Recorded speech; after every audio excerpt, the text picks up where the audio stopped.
The envelope felt normal in my hands. Thick paper, the kind my grandmother used to send birthday cards in. Inside was a rent check for 3 months and a short note that said December through February. No interest, just love. I handed it to my older brother around the tree. Uncle Mark was pouring eggnog. My cousin Lily's baby was crying somewhere in the back bedroom. Standard Christmas chaos. Liam tore it open like he expected cash. He read the check, looked up at me, then around the room.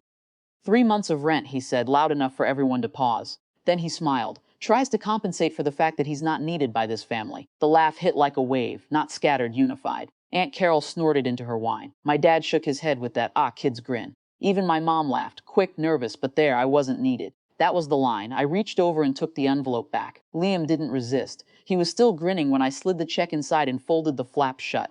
Useful to know, I said. The laughter faded into small talk. Someone turned on Christmas music. I sat on the arm of the couch and watched my family for 10 minutes, watched who refilled whose glass, watched where eyes went when silence stretched. My sister-in-law asked if I wanted cookies. I said no, thank you. Nobody asked what Liam meant. Nobody looked confused. Nobody said that was harsh or are you okay? That was when I understood the laughter wasn't a one-time thing. It was maintenance. Every family needs a wall to throw things at so they don't have to look at the cracks in their own walls. I had been that wall for 28 years without ever applying for the job. I stood up, put on my coat. Where are you going? My mom asked, already wary, already calculating if I was making a scene or just leaving politely. Home, I said. Long drive. It's Christmas. I know. Liam was mid-sentence to Uncle Mark when I walked past. He didn't stop talking. That was the part that sealed it for me. Not cruelty, just complete untroubled continuation. I made it to my car before the first voicemail came. My mom. Please come back. It was a joke. You know how Liam is. I started the engine. Second voicemail. My dad. Let's talk tomorrow. Don't do anything dramatic. I pulled out of the driveway. Third voicemail. 30 seconds later. Liam. No apology.